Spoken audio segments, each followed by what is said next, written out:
احمدہ ونصلی علی رسولہ الکریم اما بعد بسم اللہ الرحمن الرحیم اللہم صلی علی محمد وعلی آل محمد وبارک وسلم رب اشرح لی صدری ویسر لی امری واحلل عقدۃ من لسانی یفقہوا قولی واجعل لی وزیرا من اہلی آمین یا رب العالمین۔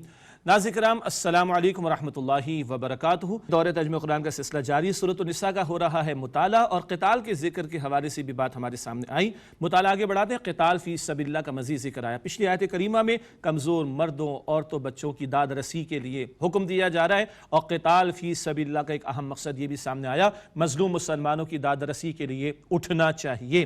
اللہ سبحانہ وتعالی توفیق عطا فرمائے۔ مطالعہ آگے بڑھاتے ہیں سورہ نساء کی آیت نمبر 76 سے۔ اعوذ باللہ من الشیطان الرجیم، بسم اللہ الرحمن الرحیم۔ الذین آمنوا یقاتلون فی سبیل اللہ، جو لوگ ایمان لائے وہ جنگ کرتے ہیں اللہ تعالیٰ کی راہ میں۔ والذین کفروا یقاتلون فی سبیل الطاغوت، اور جن لوگوں نے کفر کیا وہ جنگ کرتے ہیں طاغوت کے راستے میں۔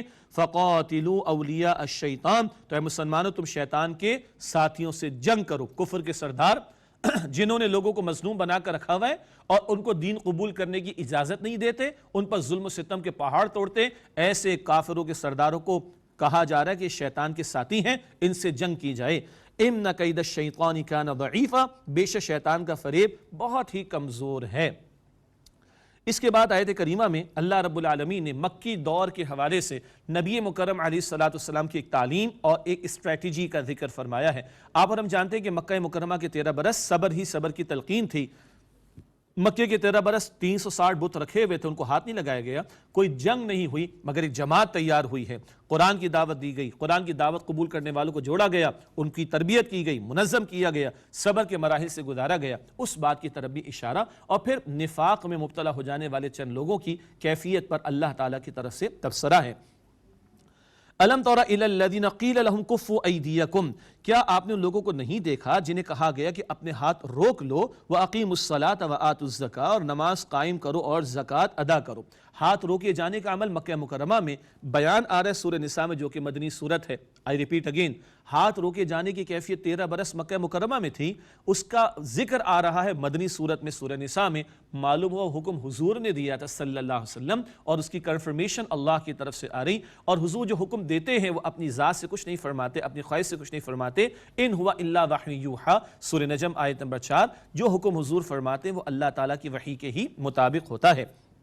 اب ایک اور نکتہ، اب قتال کے احکامات آ گئے تو جو لوگ نئے نئے اسلام میں داخل ہوئے اور کچھ وہ لوگ جو منافقت والی روش پر آ گئے، ان کو بڑی پریشانی کا معاملہ بھی ہوا ہے۔ کچھ وہ لوگ بھی ہیں اور کچھ نیک نیت لوگ بھی ہو سکتے ہیں کہ جن کا خیال یہ ہو کہ ابھی فوری جنگ کی تو شاید کوئی حاجت نہیں ہے۔ ان پہلوؤں سے ایک رہنمائی کا بیان۔ فلما كتب عليهم القتال اذا فريق منهم يخشون الناس كخشية الله او اشد خشية، پھر جب ان پر قتال کرنا فرض کر دیا گیا تو ان میں سے ایک فریق لوگوں سے ایسے ڈرتا ہے جیسے کہ اللہ کا ڈر ہو یا اس سے بھی زیادہ ڈر۔ ظاہری بات ہے، مہاجرین تو آئے تھے، وہ تو گھر بار کو چھوڑ کر آئے تھے۔ یہ اشارہ ہو رہا ہے منافقین کی طرف جو دنیا پرستی میں مبتلا تھے، ان کو بڑی پریشانی ہو رہی ہے، قتال کا حکم آ گیا تو ہماری تو جان ہی چلی جائے گی۔ وقالوا ربنا لما كتبت علينا القتال، اور انہوں نے کہا کہ اے ہمارے رب، تو نے ہم پر قتال کرنا، جنگ کرنا کیوں فرض کر دیا؟ لولا اخرتنا الى اجل قریب، ہمیں اور تھوڑی سی مدت کے لیے مہلت کیوں نہ دے دی؟ قل، اے نبی علیہ السلام فرما دیجئے، متاع الدنیا قلیل، دنیا کا فائدہ تھوڑا سا ہے، والآخرۃ خیر لمن اتقى، اور آخرت بہتر ہے تقوی اختیار کرنے والوں کے لیے۔ ولا تظلمون فتیلا، اور تم پر دھاگے کے برابر بھی، کھجور کی گٹھلی کے دھاگے کے برابر بھی ظلم نہیں کیا جائے گا۔ رہا موت کا معاملہ، کیا خیال ہے کہ قتال کا تقاضا آ جائے، شرائط پوری ہوں، وی اگری کہ قتال کا حکم ہے شرائط کے ساتھ، شرائط پوری تو جنگ بھی کی جائے گی۔ اگر آ جائے تو تم جی چراؤ گے کیا؟ اچھا تو قتال سے جی چرا کے کیا تم بچ جاؤ گے؟ تمہیں موت نہیں آئے گی کیا؟ اس کا ذکر آ رہا ہے۔ اینما تکونوا یدرککم الموت ولو کنتم فی بروج مشیدہ، تم جہاں کہیں بھی ہوگے موت تو تمہیں پا لے گی، چاہے تم مضبوط کیے ہوئے قلعوں کے اندر کیوں نہ ہو۔ کوئی بچا ہے؟ فرعون بچا، شداد، نمرود، حامان، یہ بچے ہیں کیا؟ بڑے بڑے سائنٹسٹ، بڑے بڑے خدائی تک کے دعوے کرنے والے، کیا بچے؟ تم کیسے بچ جاؤ گے؟ ہاں، اور قتال سے جی چرا کر کیا تم سمجھتے ہو کہ تمہاری زندگی بڑھ جائے گی؟ قطعاً ایسا نہیں۔ وَإِن تُصِبْهُمْ حَسَنَةٌ يَقُولُ هَذِهِ مِنْ عِنْدِ اللَّهِ، اور اگر انہیں کوئی بھلائی پہنچے تو وہ کہتے ہیں یہ اللہ تعالیٰ کی طرف سے ہے. وَإِن تُصِبْهُمْ سَيِّئَةٌ يَقُولُ هَذِهِ مِنْ عِنْدِكَ، اور اگر انہیں کچھ برائی پہنچتی ہے تو کہتے ہیں یہ آپ کی طرف سے. معاذ اللہ معاذ اللہ، ذرا نقصان کا موقع آتا، منافقین کہتے ہیں یہ نبی علیہ الصلوۃ والسلام کے فیصلوں کی وجہ سے یہ گستاخی اور بے ادبی ان لوگوں نے کی ہے. قُلْ كُلٌّ مِنْ عِنْدِ اللَّهِ، اے نبی صلی اللہ علیہ وآلہ وسلم فرما دیجئے سب کچھ اللہ رب العالمین کی طرف سے ہے. فَمَا لِهَٰؤُلَاءِ الْقَوْمِ لَا يَكَادُونَ يَفْقَهُونَ حَدِيثًا، اس قوم کے لوگوں کو کیا ہو گیا ہے کہ یہ بات سمجھتے معلوم نہیں ہوتے اور ہر دھرمی کی باتیں کر رہے ہیں. اب عموم کے اعتبار سے پہلے مخاطبت ہو رہی ہے. ما اصابک من حسنۃ فمن اللہ، اے مخاطب، اے سننے والے، تمہیں جو بھلائی پہنچتی ہے وہ اللہ کی طرف سے ہوتی ہے. وما اصابک من سیئۃ فمن نفسک، اور تمہیں جو کوئی برائی پہنچتی ہے وہ تمہارے اپنے نفس کی وجہ سے، وہ تمہارے اپنے ہاتھوں کا ہی کیا دھرا ہوتا ہے. اب حضور علیہ السلام سے مخاطبت. وَأَرْسَلْنَاكَ لِلنَّاسِ رَسُولًا، اور ہم نے اے نبی علیہ السلام آپ کو رسول بنا کر بھیجا. اور حضور تو رحمت للعالمین ہے صلی اللہ علیہ وسلم، آپ تو سراپا رحمت ہی رحمت بن کر آئے ہیں. وَكَفَى بِاللَّهِ شَهِيدًا، اور اللہ تعالیٰ کافی ہے بطور گواہ. اگلی آیت کریمہ پھر اطاعت رسول کی اہمیت کے حوالے سے. مَن يُطِعِ الرَّسُولَ فَقَدْ أَطَاعَ اللَّهَ، جس نے رسول علیہ السلام کی اطاعت کی اسی نے اللہ سبحانہ وتعالیٰ کی اطاعت کی. دیکھیے اطاعت اللہ کی اور اطاعت رسول اللہ علیہ السلام کی ایک آرگینک ہول ہے. اطاعت کرنی تو اللہ کی ہے، کریں کیسے؟ رسول اللہ سے پوچھے صلی اللہ علیہ وسلم. قرآن نماز کا حکم دیتا ہے، اللہ کے لیے نماز ادا کرنی، کیسے ادا کریں؟ حضور کی اطاعت کرو گی تو نماز ادا ہوگی، تب اللہ کے حکم پر عمل ہوگا. اور سبحان اللہ، ہمارے استاد ڈاکٹر اسرار صاحب رحمۃ اللہ علیہ بڑا ایک عجیب نقطہ بیان فرمایا، اور اہل علم نے بھی بیان فرمایا. حضور کی پہلے ہے، ہاں حضور کے طریقے پر نماز ادا کروں گا تو اب اللہ کے حکم پر عمل ہوگا. تو یہ دونوں باتیں ساتھ ساتھ جڑی ہوئی ہیں، اللہ تعالیٰ کی اطاعت اور اللہ کے رسول کی اطاعت، ایک آرگینک ہول. مَن يُطِعِ الرَّسُولَ فَقَدْ أَطَاعَ اللَّهَ، جس سے رسول علیہ السلام کی اطاعت کی یقیناً اس نے اللہ تعالیٰ کی اطاعت کی. وَمَن تَوَلَّىٰ فَمَا أَرْسَلْنَاكَ عَلَيْهِمْ حَفِيظًا، اور جس نے روح گردانی کی، رخ پھیر لیا، تو ہم نے اے نبی علیہ السلام آپ کو ان پر نگہبان بنا کر نہیں بھیجا. یہ اگر اطاعت سے فرار اختیار کرتے خود اپنے ذمہ دار ہوں گے. پھر منافقین کا ذکر. وَيَقُولُونَ طَاعَةٌ، اور وہ منہ سے تو کہتے کہ ہم نے مانا. فَإِذَا بَرَزُوا مِنْ عِنْدِكَ بَيَّتَ طَائِفَةٌ مِّنْهُمْ غَيْرَ الَّذِي تَقُولُ، پھر جب باہر جاتے ہیں آپ علیہ السلام کے پاس سے تو ان میں سے گروہ رات کو اس کے خلاف مشورہ کرتا ہے جو وہ کہہ چکے. حضور کے سامنے بیٹھ کر دعویٰ کرتے ہیں مانیں گے، اور رات کو جب تنہائی میں اپنی مجلس سے سجتی ہیں تو اس کے برعکس باتیں کرتے ہیں جو حضور کی مجلس میں اقرار کر کے آئے تھے صلی اللہ علیہ وسلم. واللہ یکتب ما یبیتون، اور اللہ تعالیٰ لکھ لیتا ہے جو رات کو یہ مشورے کرتے ہیں. اللہ تعالیٰ تو ہر بات سے واقف ہے. فأعرض عنہم وتوکل علی اللہ، بس اے نبی علیہ السلام آپ ان کی پرواہ نہ کیجئے اور اللہ تعالیٰ پر بھروسہ کیجئے. وکفیٰ باللہ وکیلا، اور اللہ کافی ہے بطور کارساز. منافقین کو ایک دعوت دی جا رہی ہے، اور وہ دعوت ہم سب کے لیے بھی ہے. قرآن پاک کے تعلق سے ایمان دل میں نہیں ہے، اس کی وجہ کیا ہے؟ قرآن سے دوری. قرآن سے ایمان ملتا ہے، حقیقی ایمان. آؤ قرآن کی طرف، اس کی دعوت دی جا رہی ہے. افلا یتدبرون القرآن، کیا وہ قرآن پاک پر غور و فکر نہیں کرتے؟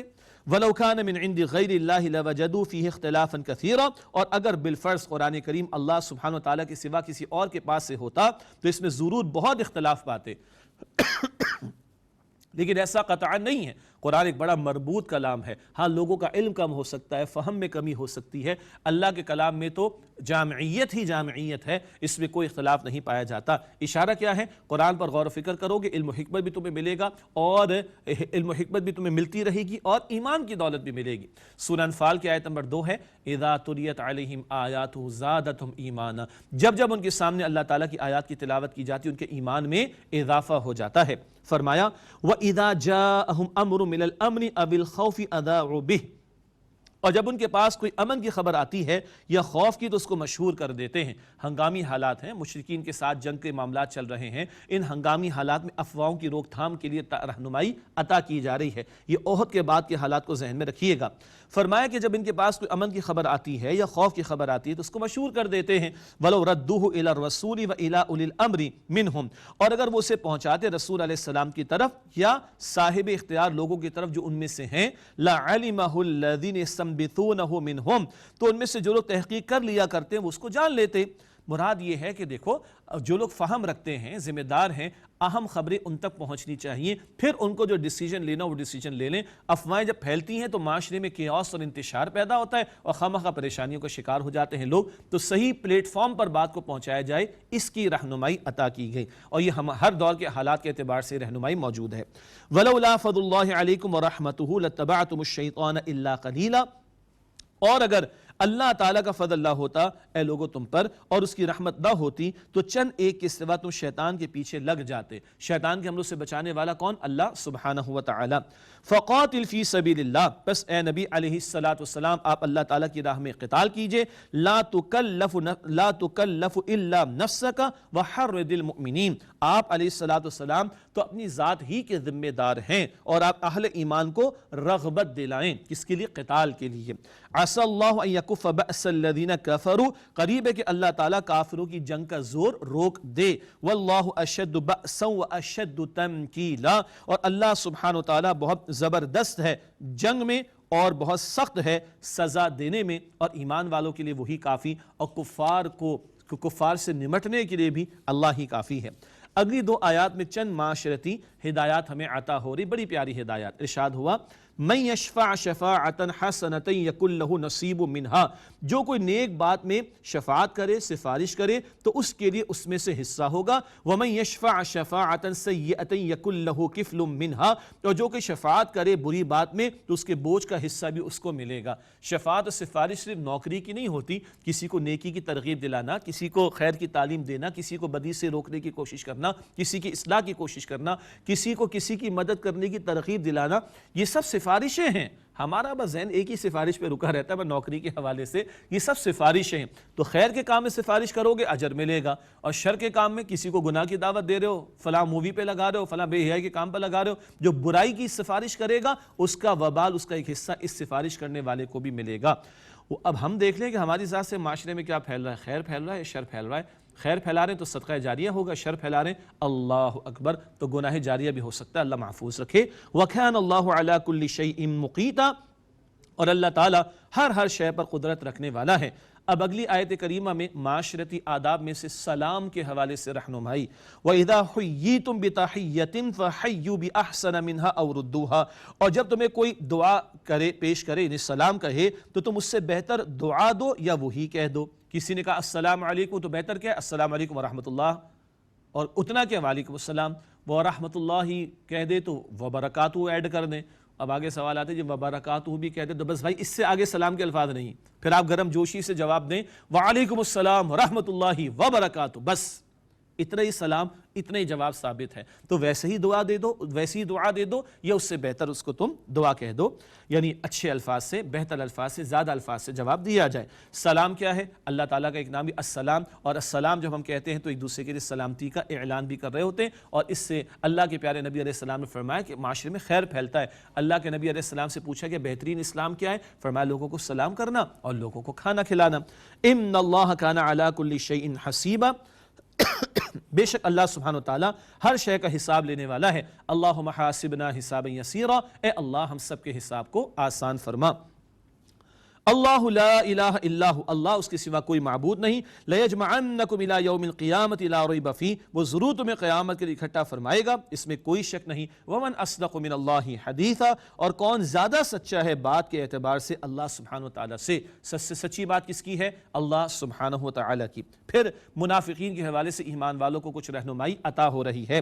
فما لکم فی المنافقین فئتین واللہ ارکسہم بما کسبوا، پس تمہیں کیا ہو گیا ہے کہ منافقین کے بارے میں تم دو گروہ ہو رہے ہو؟ مسلمانوں دو رائے تمہاری کیوں بن رہی ہیں؟ اور اللہ تعالیٰ نے تو ان منافقین کو ان کے گناہوں کی وجہ سے جو کمائی انہوں نے کی اوندھا کر دیا ہے۔ اتریدون ان تہدوا من اضل اللہ، کیا تم چاہتے ہو کہ اس کو راہ پر لاؤ جس کو اللہ تعالیٰ نے گمراہ کر دیا؟ ومن یضلل اللہ فلن تجد له سبیلا، اور جس کو اللہ تعالیٰ گمراہ کر دے تم ہرگز اس کے لیے کوئی راہ نہیں پاؤ گے۔ ودوا لو تکفرون کما کفروا فتکونون سواء، وہ چاہتے کہ کاش تم بھی کافر ہو جاؤ جیسے وہ کافر ہو گئے، یعنی یہ تو حق سے دور ہو گئے، اب مسلمانوں تمہارے بارے میں بھی چاہتے تم بھی حق سے دور ہو جاؤ، معاذ اللہ۔ فتکونون سواء، پھر تم برابر ہو جاؤ۔ فلا تتخذوا منہم اولیاء، پھر بس تم ان میں سے کسی کو دلی دوست نہ بنانا حتی یہاجروا فی سبیل اللہ، یہاں تک کہ وہ اللہ تعالیٰ کی راہ میں ہجرت کریں۔ منافقین پر اطاعت رسول بھی بھاری تھی صلی اللہ علیہ وسلم، قتال کرنا بھی بھاری تھا، ہجرت کرنا بھی بھاری تھا۔ مدینہ شریف کے دائیں بائیں قرب و جوار میں قبائل میں کچھ لوگوں نے اسلام قبول کیا، ان سے اب تقاضا تھا مدینہ شریف میں آؤ، یہاں مسلمانوں کا اکٹھ ہو گیا اور مسلمانوں کی جماعت مضبوط ہو رہی ہے، تو ان سے کہا ہجرت کر کے آؤ۔ جب تک ہجرت کر کے نہ آئے، قرآن پاک کہہ رہا ہے مسلمانوں کو ان سے دلی دوستی اختیار نہ کرنا۔ فَإِن تَوَلَّوْا فَخُذُوهُمْ وَقْتُلُوهُمْ حَيْثُ وَجَدتُّمُوهُمْ، پھر اگر وہ منہ موڑ لیں تو تم جہاں کہیں انہیں پاؤ پکڑو اور قتل کرو۔ وَلَا تَتَّخِذُوا مِنْهُمْ وَلِيًّا وَلَا نَصِيرًا، اور ان میں سے کسی کو نہ دوست بنانا نہ ہی مددگار۔ یہ منافقین جو سازشی عناصر ہیں ان کے بارے میں سخت حکم آیا ہے۔ البتہ اس کے برعکس ایک استثناء بتایا جا رہا ہے، إِلَّا الَّذِينَ يَصِلُونَ إِلَىٰ قَوْمٍ بَيْنَكُمْ وَبَيْنَهُمْ مِيثَاقٌ، مگر جو لوگ تعلق رکھتے ہیں ایسی قوم سے کہ تمہارے اور ان کے درمیان معاہدہ موجود ہے، أَوْ جَاءُوكُمْ حَصِرَتْ صدورہم، یا وہ تمہارے پاس اس حال میں آئیں کہ ان کے سینے، ان کے دل اس بات سے تنگ ہو چکے ہیں ان یقاتلوکم او یقاتلوا قومہم، کہ وہ تم سے جنگ کریں یا اپنی قوم سے جنگ کریں، تو ان کے بارے میں استثناء ہے۔ ایک وہ منافقین سازشی عناصر کہ جن کی سازشیں بڑھتی جا رہی ہیں، ان کے خلاف تو جنگ کا حکم بھی دیا جا رہا ہے، ایک بڑی شدید دھمکی آگئی منافقین کے لیے۔ اگر یہ ایسی قوم میں کہ جن کے ساتھ مسلمانوں کا کوئی وعدہ ہے تو وعدے کی پاسداری ہے کہ پھر ان کی جانوں کو امان مل جائے گی، یا ایسے لوگ ہیں جو تم سے نہیں لڑنا چاہتے، نہ اپنی قوم سے لڑنا چاہتے ہیں، وہ نیوٹرل رہنا چاہتے ہیں اور وہ سازشی نہیں ہیں، تو ٹھیک ہے، ان کو بھی استثناء حاصل ہے، ان کے خلاف مسلمان کو اقدام نہیں کریں گے۔ دیکھیے جس پس منظر میں یہ آیات نازل ہو رہی ہیں اس دور کو ذہن میں رکھیے۔ نبی پاک علیہ السلام کا مبارک دور مدینہ شریف کا، جب مشرکین سے بھی قتال کا معاملہ چل رہا ہے، ہنگامی جنگی حالات ہیں اور سازشیں بھی لوگ کر رہے، اس سارے تناظر میں ان آیات کو سمجھیں گے تو بہت واضح ہوگی انشاءاللہ۔ وَلَوْ شَاءَ اللَّهُ لَسَلَّطَهُمْ عَلَيْكُمْ فَلَقَاتَلُوكُمْ، اور اگر اللہ تعالیٰ چاہتا تو انہیں تم پر مسلط کر دیتا تو وہ ضرور تم سے لڑتے۔ فَإِنِ اعْتَزَلُوكُمْ فَلَمْ يُقَاتِلُوكُمْ وَأَلْقَوْا إِلَيْكُمُ السَّلَامَ، پھر اگر وہ تم سے کنارہ کش رہیں، پھر تم سے جنگ نہ کریں اور تمہاری طرف صلح کا پیغام ڈالیں، فَمَا جَعَلَ اللَّهُ لَكُمْ عَلَيْهِمْ سَبِيلًا، تو اللہ تعالیٰ نے تمہارے لیے ان پر اقدام کی کوئی راہ نہیں رکھی۔ اگر وہ بچے رہیں، نیوٹرل رہیں، تم سے جنگ نہ کریں، تمہارے خلاف اقدام نہ کریں، تو تم بھی نیوٹرل رہو، تم بھی ان کے خلاف اقدام نہ کرو۔ سادہ سی بات ہے، جنگ برائے جنگ تھوڑا ہی ہے، جنگ برائے اصلاح ہے، جنگ برائے فتنے کا خاتمہ ہے، جنگ اللہ کے کلمے کی سربلندی کے لیے، جنگ ظلم کے خاتمے کے لیے، جنگ مظلوم کی داد رسی کے لیے، محض جنگ برائے جنگ نہیں۔ وہ باز رہیں، تم بھی باز رہو۔ اب ایک اور گروہ کا ذکر آ رہا ہے، سَتَجِدُونَ آخَرِينَ يُرِيدُونَ أَن يَأْمَنُوكُمْ وَيَأْمَنُوا قَوْمَهُمْ، اب تم اور لوگوں کو پاؤ گے جو چاہتے ہیں کہ وہ تم سے بھی امن میں رہیں اور اپنی قوم سے بھی امن میں رہیں۔ كُلَّمَا رُدُّوا إِلَى الْفِتْنَةِ أُرْكِسُوا فِيهَا، جب کبھی فتنے فساد کی طرف وہ بلائے جاتے ہیں تو اوندے منہ کود پڑتے ہیں، ذرا کہ سرکشی کرنے کا موقع ملتا ہے فوراً کھڑے ہو جاتے ہیں اس کے اندر۔ فَإِن لَّمْ يَعْتَزِلُوكُمْ وَيُلْقُوا إِلَيْكُمُ السَّلَامَ وَيَكُفُّوا أَيْدِيَهُمْ، پس اگر تم سے وہ کنارہ کشی اختیار نہ کریں اور وہ تمہاری طرف صلح کا پیغام نہ ڈالیں اور نہ اپنے ہاتھ تم سے روکیں، فَخُذُوهُمْ وَاقْتُلُوهُمْ حَيْثُ ثَقِفْتُمُوهُمْ، تو تم انہیں پکڑو اور قتل کرو جہاں تم انہیں پاؤ۔ یہ شدید الفاظ آ رہے ہیں سازشی عناصر کے لیے، منافقین میں سے جو سازشی عناصر ہوں، مسلمانوں کے درپے ہو جائیں، جان کے نقصان پہنچانے کے درپے ہو جائیں اور دوسروں کا ساتھ دے کر مسلمانوں کے خلاف کھڑے ہو جائیں، تو پھر ان کی گردنیں اڑائی جائیں گی۔ وہ خاص تناظر جو نبی پاک علیہ السلام کے دور مبارک کا تھا، اس کے تناظر میں ان باتوں کو سمجھیں گے تو بات بہت واضح الحمدللہ۔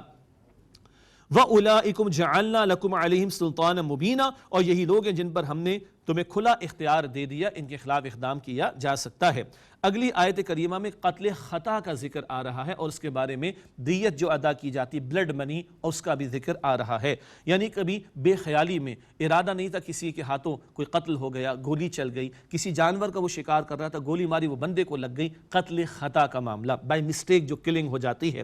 وَمَا كَانَ لِمُؤْمِنٍ أَن يَقْتُلَ مُؤْمِنًا إِلَّا خَطَأً، اور کسی مسلمان کے شان نہیں کہ وہ کسی مسلمان کو قتل کر دے مگر غلطی سے ایسا ہو گیا۔ اگر ہو گیا تو کیا ہے؟ وَمَنْ قَتَلَ مُؤْمِنًا خَطَأً، اور جو کسی مسلمان کو غلطی سے قتل کر دے، فَتَحْرِيرُ رَقَبَةٍ مُؤْمِنَةٍ، تو ایک مسلمان غلام آزاد کرے، وَدِيَةٌ مُسَلَّمَةٌ إِلَىٰ أَهْلِهِ، اور خوب بہا اس کے وارثوں کے حوالے کرے، غلام بھی آزاد کرے اور خوب بہا وارثوں کے حوالے کرے۔ خوب بہا معروف رائے کے مطابق 100 اونٹوں کی قیمت کے برابر رقم، آگے اور تفصیلات بھی ہیں، گائے اور بکریوں کی بھی، 100 اونٹوں کی قیمت کے برابر رقم، یہ خوب بہا بلڈ منی، وہ مقتول کے ورثاء کو ادا کرے، الا ان یصدقوا، الا یہ کہ وہ معاف کر دیں، مقتول کے ورثاء مل کر چاہیں تو معاف کر سکتے ہیں خوب بہا، ایک شکل ہو گئی۔ دوسری شکل فَإِن كَانَ مِن قَوْمٍ عَدُوٍّ لَكُمْ وَهُوَ مُؤْمِنٌ، پھر اگر وہ یعنی مقتول تمہاری دشمن قوم سے ہو اور ہو مسلمان، ہے مسلمان لیکن دشمن قوم میں کہیں ہے، فَتَحْرِيرُ رَقَبَةٍ مُؤْمِنَةٍ، تو آزاد کرنا ہوگا ایک مسلمان غلام، بس یہاں غلام آزاد کرنے کا کفارہ دینا پڑے گا۔ تیسری شکل کیا ہے؟ کسی سے معاہدہ ہو، وَإِن كَانَ مِن قَوْمٍ بَيْنَكُمْ وَبَيْنَهُمْ مِيثَاقٌ، اور اگر ایسی قوم سے وہ ہو مقتول کہ ان کے اور تمہارے درمیان معاہدہ ہے، کسی قوم کے ساتھ معاہدہ ہے یا وہ ذمہ بن کر اسلامی ریاست کے تحت رہتا ہے، فَدِيَةٌ مُسَلَّمَةٌ إِلَىٰ أَهْلِهِ، تو خوب بہا اس کے وارثوں کے حوالے کرے، اور وَتَحْرِيرُ رَقَبَةٍ مُؤْمِنَةٍ، اور ایک مسلمان غلام کو آزاد کرے۔ پہلی شکل بھی اور تیسری شکل معاہدے کی پاسداری کی وجہ سے ہے، یہاں بھی خوب بہا دینا ہوگا اور ایک مسلمان غلام کو آزاد کرنا ہوگا۔ باقی تفصیلات ہیں کہ یہ جو دیت ادا ہوتی ہے، جو ادا کرنی ہے قاتل کو، اگر مقتول کے ورثاء معاف نہیں کرتے تو قاتل کی مدد اس کے گھر والے دوست احباب بھی کریں، اور کبھی ریاست بھی قاتل کی مدد کرے گی خوب بہا کو دینے کے لیے۔ البتہ اگر غلام آزاد کرنے کی وسعت نہ ہو تو آگے بتایا گیا فَمَن لَّمْ يَجِدْ فَصِيَامُ شَهْرَيْنِ مُتَتَابِعَيْنِ تَوْبَةً مِّنَ اللَّهِ، پس جسے میسر نہ ہو مراد غلام تو 2 مہینے لگاتار روزے رکھے، یہ توبہ معین کی گئی ہے اللہ سبحانہ وتعالیٰ کی طرف سے، یعنی یہ سزا کے طور پر نہیں بلکہ کفارہ ہے، ندامت ہو، توبہ کرنی ہے اللہ تعالیٰ کے حضور، اور جب بندہ روزے رکھے گا تو اس کی روحانی ترقی بھی اس کو میسر آئے گی۔ وَكَانَ اللَّهُ عَلِيمًا حَكِيمًا، اور اللہ تعالیٰ خوب علم رکھنے والا، حکمت والا ہے۔ یہ تو قتل خطا کا ذکر ہوا، مزید تفصیلات تفاسیر میں پڑھی جا سکتی ہیں۔ اب ذکر آ رہا ہے قتل عمد کا، جان بوجھ کر کسی کو قتل کرنا، اللہ اکبر، یعنی جان بوجھ کر ایک مسلمان کی جان لینا۔